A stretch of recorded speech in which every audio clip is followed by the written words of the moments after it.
guys, let's learn a little bit of Jiu-Jitsu 101, day one. This is called closed guard. You guys see closed guard? All of our initial attacks that we learn in Jiu-Jitsu, what makes Gracie Jiu-Jitsu different from other forms of Jiu-Jitsu and Judo is the guard game. This is what the Gracies developed. This is what they didn't get from Japan. This is what they developed themselves with Carlos Gracie and Count Condi. What we're going to do is look for our different attacks here. The first one I want you guys to see is the guy's always going to keep his hands on my belly here. He knows a little bit of Jiu-Jitsu because if he puts his arms on the mat here, that's exactly what I want. I got omoplatas, I got straight arm locks, I can even do arm bars from that situation here. But let's not worry about that for now. What I want you to do is open his arms by swimming inside, sitting up as he tries to drive you down. Your arm then wraps here around his head. You look for the space here, and you join your hands together. It doesn't matter, sit back. It doesn't matter if they're here or here. Depends on the length of your arm. My arm length, usually with guys that I'm fighting, is gonna grab what's called the 10 finger here. You guys see it?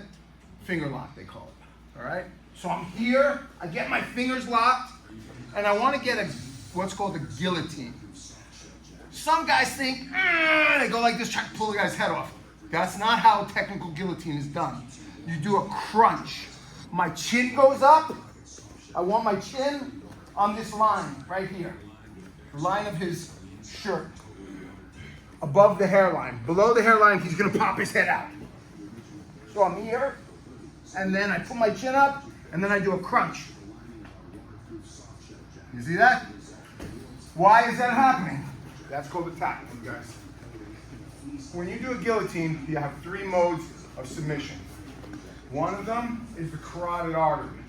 You have these 2 arteries that take blood up to the brain. If you cut those carotid arteries off, the guy has 7 to 10 seconds, and then he goes to sleep.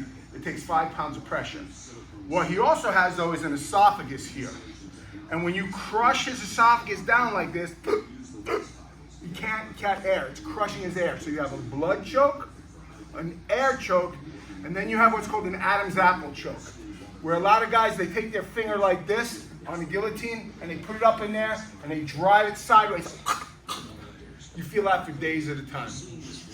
All right, so let's get the first day one guillotine in. We're gonna look at a couple of variations of it, but first, let's see you guys just perform the basics of a guillotine, okay? 1, 2, 3. So what? Inside out. What makes a guillotine so effective? And why are guys that have good guillotines so nasty is guillotine is one of the moves in Jiu-Jitsu that it wins every time. Why is that? If you apply guillotine, your guy goes to sleep, if you apply it properly. Armbar, guys sometimes don't care if you break their arm. Omoplata, some guys don't care if you break their shoulder, especially when you're talking about, you transition to MMA. Like, they'll let you break their arm. They're not gonna lose the fight. There's too much money involved. You understand what I'm saying? Guillotine, arm triangle, rear naked choke. Guy's going to sleep. It's over. So we should now be considering how much you can fight it. As we apply this next one and we do a little more details, guy that's getting guillotined, don't tap because it's uncomfortable. Go to sleep, be a man. First guy that goes to sleep, I give him a free water. So what happens is, details. I have the guy in my guard. Remember your name? Nick. I was showing Nick, a high guard is always a nasty guard. This kind of guard here, guys, he's gonna take his elbow, he's gonna jam it into my knees, and I'm gonna go, ah! But I pull him forward by his elbows, I put my guard. If my guard's low, don't be afraid to climb it up. Now, there is no wrong or right feet to put over. This is just as good as this. Just close it, all right? When you're holding full guard, closed guard, you're not like this, guys, please. Tell you a funny story about that angry Brazilian midget right there with the smile on his face, but he never really smiled. One time we were working on these exact same drills, and he came over and he laid down next to me like I did next to you, some of you guys, and I opened my guard and I went like this, I looked at him, I go, am I doing it right, Pompa? And he said to me, you open your guard. I said, I'm sorry. He goes, did I tell you to open your guard? I'm like, man, I'm sorry. He made me stand up and count while the whole class did 100 push-ups. It was a bad night for me after that. So please, I'll never do that to you, but we're working closed guard. Please keep your guard closed, okay? So he pushes on the hands. He wants to get into my ribs, into the fat of my belly, because he wants to get out. There's nothing that he can do to me to submit me here, and there's about 50 things I can do to submit him. There's actually one position that he can do. We'll look at that next month, okay? I want to bump my hips. I bump my hips, that makes a little space under here. At first, he's going to have here. It's going to be, I can't get in there. But if I bump my hips and get my hands in, you see it? You see how that is? That's what makes the space. And you pulled me in, so my hands stay like this. Right. And that's going to be the next detail. So I bump my hips. As I drop down, I get it in. And now I don't just push his arms out, but I pull him down. This is exactly where I want to be. Now, guys, just for you newer guys, if I can get my elbow really low, I'm going to go here and look more toward Kimura. See how I'm still keeping my guard tight. Now I reclose it on the finish. But that was last week.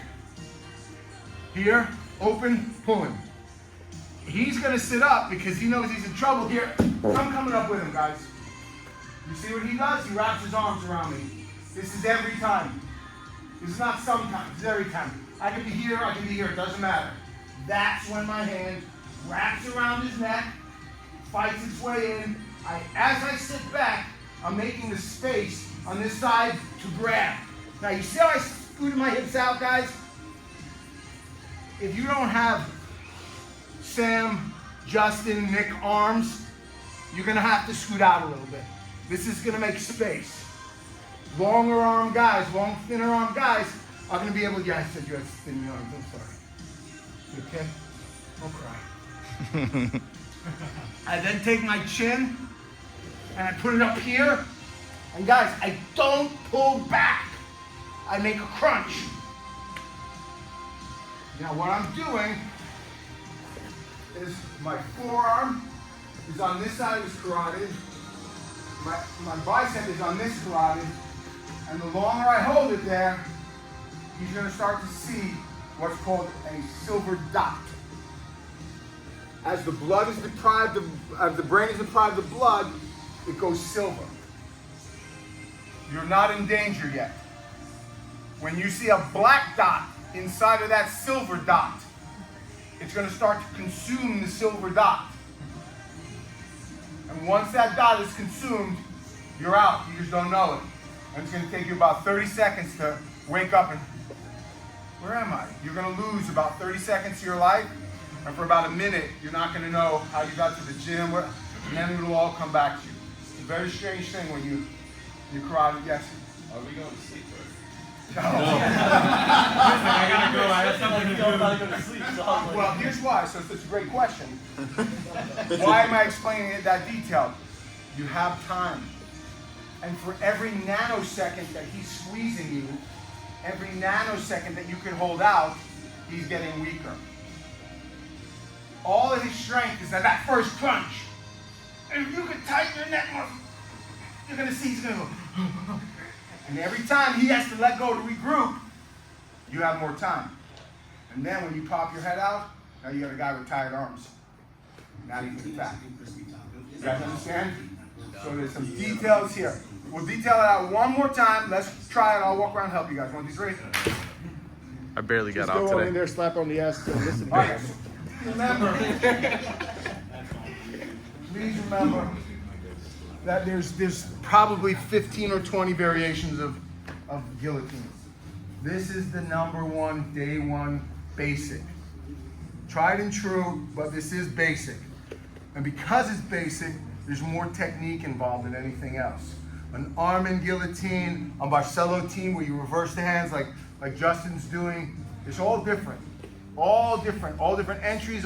This is the basic day 1. So let's look at the importance of our technique. Again, you jump, put it here. Guys, this here is where the most important thing comes in. Now I'm going to show you. Sit back. You have a science that you got to pay attention to. I was just telling Gabriel. I was just telling Gabriel. You Gabriel from that used to come here? Yeah, Yeah. bro. Cut your I cut my freaking hair. Yeah. It's gone. He's like, I knew your face. Well, he was fuzzy. And, Yeah. oh, you look great, bro. So remember that the science of a guillotine is what we talked about, is the cutting off the carotid. So when you wrap your arm, you're putting your palm out this way so that the knife of your forearm can cut his carotid. If you use the fat, mushy part, you're not going to get it on a strong guy that's going to fight you. If you get his carotid in the crook, in the bend of your arm, the guy's not going to tap. It's going to be uncomfortable for his neck, but he's not going to care.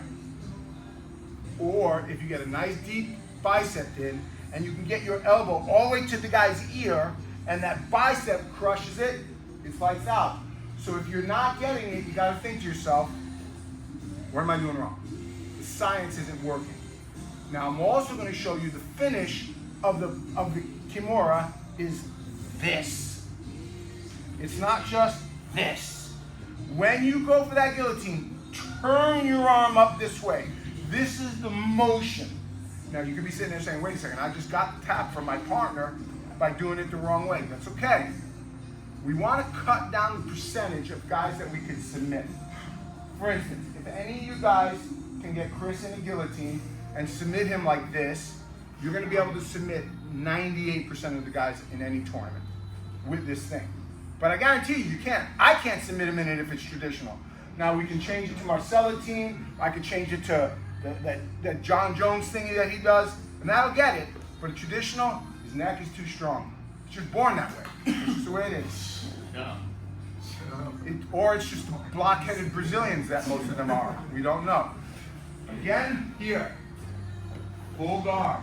Close guard. Bump. Pull. Up.